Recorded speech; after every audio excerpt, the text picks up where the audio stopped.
Hi, friends! How's everyone doing? Hope everyone is having a great day. Welcome back. Welcome back to Dubster Dive, the show where I cry for 30 minutes and then we have a laugh or something. I don't know. This time we are doing what is the most requested series to talk about here ever since Dubster Dive began. Anohana, the flower we saw that day. For those that don't know, Anohana the Flower we saw that day is considered one of the greatest slice of life / I guess you call it bittersweet animes you could ever watch. And I had never seen it before now. So, what is this series and what is it about? Well, firstly, Anohana the Flower we saw that day, or Anohimitahana no Namae, oh my god, why? Oh, Bukuta wa Mada Shiranai, I did it just for you, but I'm never calling it that again, was an anime that aired from April to June of 2011, created by a group of people known as the Super Peace Busters, which was made up of director Tatsuyuki Nagai, the director for Toradora, as well as Gundam Iron Blooded Orphans, screenwriter Mari Okada, who is known for working on such classics as Basilisk. Oh, jeez.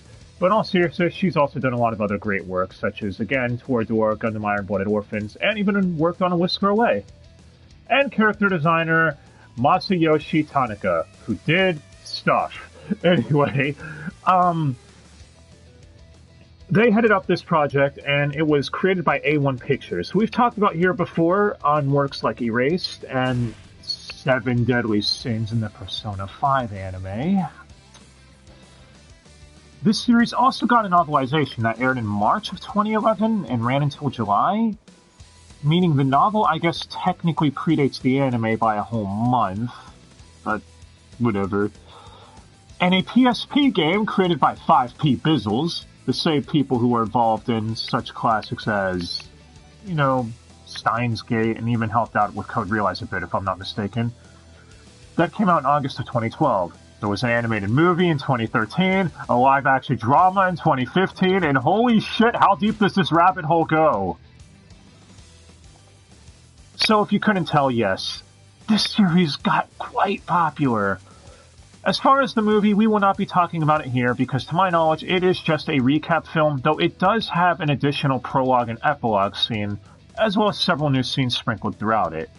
Though I have to ask, if you've already told the story in a proper, full, 11 to 12 episode anime format, why do you need to tell it again in a shittier format?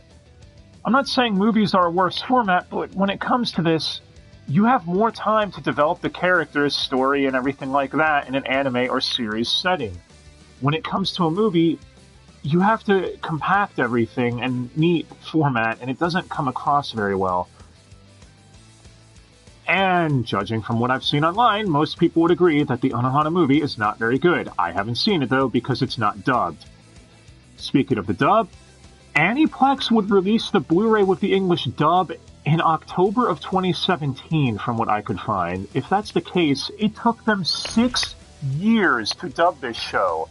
Keep in mind, this isn't like Camphor, a franchise that's obscure as hell no one gave a damn about. This is a show everyone really liked. Why did it take them so long to dub this? I have no idea. Now, with the history lesson out of the way, Anohana follows a group of friends that ended up growing apart once one of their group members, a girl named Meiko Honma, tragically passed away. One of these members, Jinta Yanami, ends up one day 5 years later seeing what he believes to be Medma's ghost. But we're going to get into the minor complaints I have about this in a bit. Firstly, though, yes, she appears to him. I should mention Meiko Honma's nickname is Medma, by the way. That's what everyone calls her. So I'm going to call her Medma from now on. She appears to him, rather, and so she has one wish. She wants him to help her grant. That involves their entire group of friends, so he has to set out to try getting them all back together work through their problems, and eventually find out what Medma's issue is to hopefully help her pass on. Meanwhile, along the way, he starts having doubts of if she even is a ghost or just a figment of his delusions, and he might be going mad. That's basically the premise. The show deals with a lot of themes of how to get through loss and how losing someone important to you can cause you to go down a very destructive path. Basically, the wrong things to do on how to get through grief, and how everyone experiences grief very differently. And some people can do it in a healthy way, while others can do it in a very messed up way. So I will give the show this. I did have minor issues with it. Please don't murder me. Please don't murder me in the comments. But for the most part, I did really enjoy this anime. And I highly recommend checking it out. It is on Netflix. After all, the Blu-rays are owned by Aniplex, which means that most people probably aren't picking those up anytime soon. Fuck you, Aniplex. Now, as far as the animation goes, I'd say it's actually decent from what I've looked up. Good, I'm blind, remember? Yeah, blind Twitch, fuck you, I'm not offended by that shit. I'm offended by you actually thinking that I would be offended. Yeah, if that didn't make sense, don't worry about it. I'm mad at Twitch right now, it's okay. It's okay. But in all seriousness, yeah, the animation people were saying is top-notch for A1 Pictures. As far as the soundtrack goes, it was okay. I didn't have any complaints about it. Nothing really stood out other than the opening, which is probably the most iconic song from this anime, and I'm pretty sure most people have heard it even if they haven't seen the show. It's one of those dealios.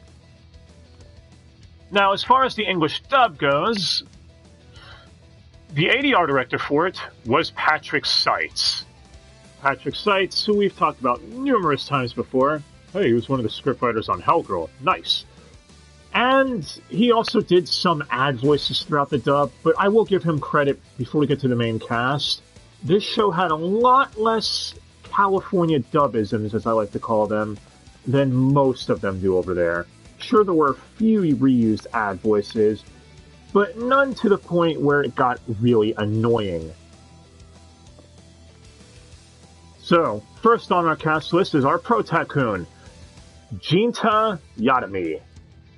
Or Jintan is his nickname. Voiced by Griffin Burns, who we recently talked about in A Whisker Away. He was also in Gundam Iron-Blooded Orphans. Starting to think that Iron-Blooded Orphans, this is some sort of reunion for this. He also voiced one of the main antags in JoJo's Bizarre Adventure Golden Wind. He was also Fujimaru in Fate Grand Order, First Order, the movie. Well, Fate Grand Order in general, really. But anyways, yeah, I gotta be honest, his performance here was fucking excellent. He really conveyed all of the tragedy and all of the comedy and everything going on. In each scene he was in, he carried it. After him, we have Medma, the friend that died that came back as a ghost or whatever. Voiced by Xanthi Huynh, and that name, every time I see it, it throws me off, because I have no idea how I'm supposed to pronounce it, but whatever. We've talked about her here before. Haru from Persona 5. She's been also in new simuldubs, such as Sophia and Opera Ranman. That's a show we should probably cover at some point. It's about done. But overall, I personally feel this is probably her best performance that I've heard her do. Someone can debate me on that if you want, but no, seriously, I absolutely loved her performance as Medma. She came across as endearing, super moe and ditzy and all that, but also she was able to carry every emotional scene all the way through. In fact, if there's an MVP for this dub, I'm sorry, it's going to Xanthi Huynh. After her, we have Naruko, or, let's see, I'm trying to see what the fuck her nickname is. Well, I suppose it doesn't matter now, does it? Anyway, Naruko is voiced by Erika Lindbeck. who I'm pretty sure needs no introduction at this point. Cassie Cage in Mortal Kombat 11, Futaba in Persona 5, Jericho in Seven Deadly Sins. Yeah, her list goes on and on and on. Needless to say, she also brings her A game to this English dub. And that's a real theme here, is most people seem to agree the English dub for this is phenomenal. Naruko, for those who are wondering what she's like, she's, how do I put it, basically the nerd of the group. She's behind the scenes, oh, that's her nickname, Anohana. So yes, Anohana, I guess I'll call her from now on. She's basically the a shut-in gamer. I don't mean shut-in, I mean like closed doors. Behind closed doors, she's a massive gamer, but out in public, she wants to be seen as, you know, the popular girl. After her, we have Yukiyatsu. Oh, the ranting I'm going to do on this fucking character. In short, the asshole of the group. Yukiyatsu is voiced by Ray Chase, someone else we've talked about before. Roswell from ReZero, Noctis from Final Fantasy XV, which I don't think I need to say any more than that. But overall, Yukiyatsu also gave a great performance, or Ray Chase gave a great performance for Yukiyatsu. And, yes, this character is a massive dick. There's no getting around it. But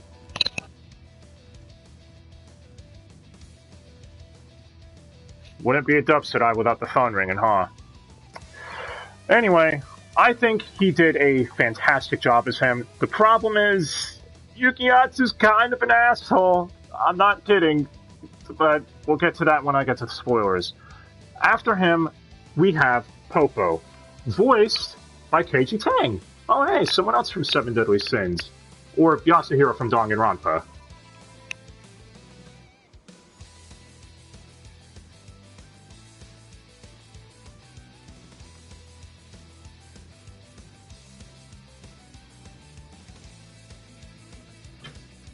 Fuck you, phone. There, I muted it. They wouldn't stop throwing it up. Told you these were unscripted. Anyway, as I was saying, yes, Keiji Tang does a fantastic job as Popo. Popo is basically the optimist of the group. He's the one that's always willing to listen and be the uplifting person and never let anything get him down. And he was honestly probably my favorite character in this show. But I feel they also kind of wasted his potential a bit with what they could have done. Again, get to that in the spoilers. After him, we have the last member of the group, Sudoku, voiced by Erica Mendez. I should mention her real name is Chihiko. I don't understand the nicknaming thing here. I don't. But anyways, Erica Mendez, or Gon from Hunter x Hunter, she's also in Seven Deadly Sins, and we've talked about her numerous times before here as well. But again, when you voice Gon from Hunter x Hunter, I don't think you need any other introduction. She is someone else that is struggling with going through, you know, the whole grief thing, and at times can come across like an asshole, but at other times you see her point of view, so I'll give her a pass. Unlike you, Yukiyatsu. Now, as far as the flashback versions of them, because yes, the show does do that, where flashbacks to when they were a lot younger and when they were a group of friends. So, young Jinta, or Pro Tycoon, is voiced by Tara Sands, Biscuit from Hunter x Hunter. She's also in I'm Standing on a Million Lives as a current simuldub. Mokuba from the original Yu-Gi-Oh! Again, I don't think I need to say any more than that. And I feel she does an alright job with what she's given, which isn't very much since it barely flashbacks. Next we have Yukiyatsu's young version, voiced by Michelle Ruff, or Rukia from Bleach, Yukari from Persona 3, and yeah, again, fantastic job. The last one out of the flashback people, I guess, is Popo Young, voiced by Abby Trott. Do I need to say any more than Nezuko from Demon Slayer, guys? Like, that's the thing with a lot of these. I could list off a lot more of their roles, but do I really need to when they're voicing legendary roles everyone knows at this point? But we've also talked about her before as playing the Doctor in Persona 5, the animation. And again, all of them gave good performances. Onto the supporting cast, though, which there's fortunately not that many, so not going to be here all year. First, we have Atsushi Yadami, or Jinta's dad, voiced by Kirk Thornton. Hey! Talked about you in Persona 5 also. He did an alright job. I'm going to run through these real quick because these are supporting cast, unless they... Yeah. Toko Yadami, or Jinta's mom, who... Minor spoiler, well, not really a spoiler, you find out right away. She also tragically passed away, which is why Jinta comes across very angsty in the beginning. She's voiced by Laura Post. We just talked about her in A Whisker Away, and she's also R4 in the Neptunia franchise. So, yeah. Next, we have I guess, people that, Adaru hangs out with, or Naruko, Erika Lindbeck's character. Yeah. First, we have Haruna, who, I should mention these people are the typical assholes of, the school setting. They're the popular ones, so they treat everyone else like crap for no reason. Yes, those people. But yes, first we have Haruna, voiced by Jeremy Lee. Again, I'm starting to think that this Dubster Dive franchise is just chronicling her entire career. Jeremy Lee, do I even need to go over it with how many times we've covered her before? Alright, fine. We just talked about her as the main in A Whisker Away. She's Lucy in Fairy Tail. Komaru and Danganronpa. Like, yeah, her list goes on and on and on. After her, we have the other member of that little group, Aki, voiced by Brianna Knickerbocker. Seven Deadly Sins, she's also in Erased, where she didn't get much screen time to work with. Damn it, Erased. Rem from Re:Zero? Probably should have led with that one, huh? But yeah. After those two, we have Medma's family. So first, we have the dad, voiced by Chris Smith, who we've talked about here before in Drifting Dragons. He's someone who's also been in a bunch of shit. Irene Honma, the mom, voiced by Karen Strassman, who we recently talked about here on Hellsing Ultimate, she was also the, I guess, original Katana in MK9 and X. She's someone who also deserves special mention in this dub. I'm not kidding. She pulls off the whole grief-stricken mother thing who lost, her daughter very, very well. After her, the last one to mention is Satoshi, or Medma's brother. What? A brother named Satoshi who's having problems with family? Is this Higurashi? Anyway, he's voiced by Marianne Miller, who we also talked about on Seven Deadly Sins. Also the wife of Little Karibo, so that's a thing. But yeah. Overall, again, everyone gave a fantastic fucking performance. And the script is also pretty fantastic. I was unable to find the scriptwriter. Maybe someone can tell me who it was. But, yeah. I mean, you have the Pokemon parody, No-Kamon. You have Medma talking to Jinta about playing a game where player 1 will be Med Mario and player 2 will be Med Luigi. And she does a fantastic Italian accent. It's great. And you even have a joke where a guy is hitting on one of the characters, and he makes a joke saying, I want one piece of ass. And it's like, yeah, I gotta catch one piece. Making a reference to the anime while also turning it into a sexual innuendo. Which I was not expecting. But I can't say it wasn't hilarious. So in short, you got a fantastic dub, fantastic script, decently handled storyline, and the challenge that everyone sits through with this show. whenever someone recommends this anime, they challenge a person not to shed a single tear while watching it. I didn't fail that challenge, especially not during episode 11. Fuck you talking about? I didn't cry. But yeah, before I get into spoilers where I had minor criticisms, say the show is definitely a recommend. I give it a solid B+. I'm glad I watched it, but yeah, we're going into spoilers now. Alright. Firstly, a few things that I would like to point out. The flashback scenes where they were younger.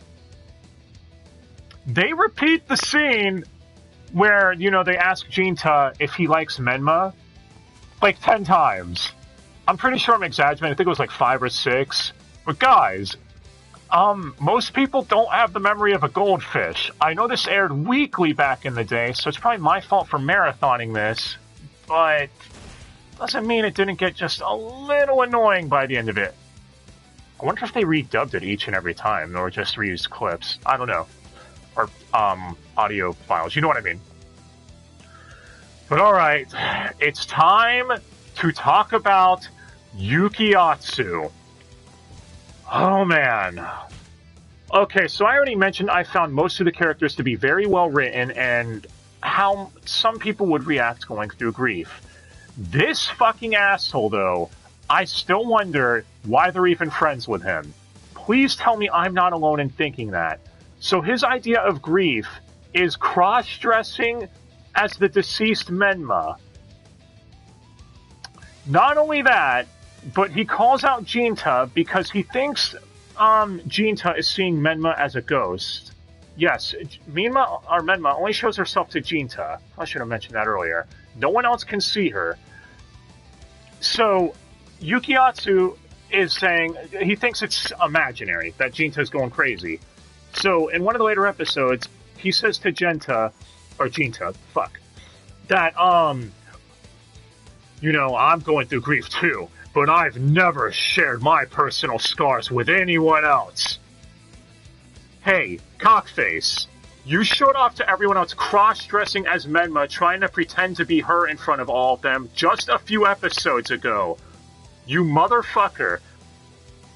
And yes, people call him a prick, but no one calls him a hypocrite or brings this up to him. In fact, the very next episode, he's back to being in their friend group again. Grief can only give someone so many excuses to be a cunt before you need to say, alright dude, we need to have a stern talking to, okay? I'll take you out of the club. No, but seriously. Some of the moments he had I found were nice near the end of the series. Like him getting down and begging Menma's dad to help out, but otherwise, most of the time, Yukiyatsu, I couldn't stand the guy. I genuinely couldn't. I know he was jealous of Jinta because of his romantic interest in Medma as well, but I don't know. Am I alone in thinking that? Am I weird? Also, I should bring up Popo, who I mentioned before was probably my favorite character. The upbeat dude who was always on Jinta's side because he wanted to help Medma and believed everything he said. Popo's, I guess you could get kind of stupid and all that, but in an endearing way. What I found to be wasted potential here was you find out, or everyone in the group finds out, in episode 11, Popo was there when Medma died, right? So he saw the accident and what happened, and said he was too afraid to do anything, like including help or scream, or yell for help or try helping her in anything.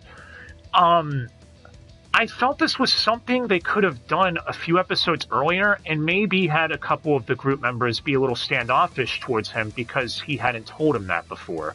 Maybe like, what, you were there? And maybe it would have felt a little forced, I guess. I don't know. I feel like they could have done something a little more with that personally. I guess that might be primarily it. I mean, there's some other minor nitpicks I've seen people bring up when researching this show. How Menma's ghost thing even works, which I was gonna bring up earlier. She's able to eat and interact with the world around her, yet only Jinta can see her. How? And why does a ghost need to eat? Question mark? I know it's anime and people are probably just saying, shut up man, you're thinking too hard about it. I'm sorry, I don't know. Also, I thought it was a little funny they didn't think to have her write something down in order to prove her existence sooner. That way Jinta wouldn't come across as a crazy person to everyone around him. It wasn't until I'd say around, I think it was like episode 8 or 9, when they started realizing, oh, wow, Medma wrote in her diary, and it's dated today and everything. Well shit, I guess, Jinta, you're not insane. Jinta. Fool, why didn't you ever do this earlier? I guess it's implied that Jinta wanted to keep Medma to himself since, you know, romantic interest and all that stuff. And I'm probably nitpicking too much here, but still. I don't know, I just thought that was kind of funny. Like I said, overall, other than those minor issues, Yukiyatsu being a dick aside to the point of infuriating at times, to where I wanted more people to call him out on his bullshit. Yeah, I thought the anime was really enjoyable. I really did like this series, and I'm a little surprised Aniplex never dubbed the movie. I figured they would have because it easily make money, especially with the new scenes that the movie adds. People are saying it is worth watching even if you've seen the anime because of the new scenes, but that it's a poorly paced mess and they suggest first-timers stay away from the film. I don't know, maybe they could also dub the live-action drama or something. I'm surprised 5PB never localized the visual novel too, because that would sell. As far as if there's ever going to be a season 2 of this, I doubt it, and I personally hope not. And I'm not saying that because, oh, no. I mean because the series wraps up everything perfectly. Sure, I feel the epilogue could have gone on a little longer instead of just montaging post Medma's, I guess, send-off. But, yeah, everything wrapped up nice, and this was just a fun watch. I'm glad I finally watched it, though I will be that guy and say, people calling this anime of the decade? For me personally, I don't know. Anime of the year when it came out in 2011, or if you want to say in 2017 when the dub came out, sure, I could get behind that. But of the entire decade, the last 10 years, I don't know, guys. Me saying that's probably earned me so much hate, hasn't it? But hey, that's just me. Let me know what you thought of Anohana, the flower we saw that day. Did you like it, or did you hate it, or something? I don't know. Maybe you're the odd one out who thinks this show's a piece of shit. But, yeah. And I'm obligated to ask, if you're watching this on YouTube, please like and comment and all that. Please. I'll be your friend. But, yeah, and if you have any other things you'd like us to cover, please let us know down below. And let us know, and we'll cover it at some point. Yeah, this was recommended to us months ago. I said at some point, I kept my word. But thank you for the recommendation to everyone who is recommending this. It's like 7 people, so too many to name off right now. Yeah, not really much else to say. Other than the Blu-ray does include bloopers and commentaries, and I wish I could pick it up, but it is Aniplex, so yeah. Whenever possible, I like getting those sorts of things to point out, like, oh, hey, they said this on the commentary. That's nice. A fun fact I'd like to show people. But it's a bit out of my reach for price range reasons. But thanks again for watching, guys. Till next time, guys. See you later.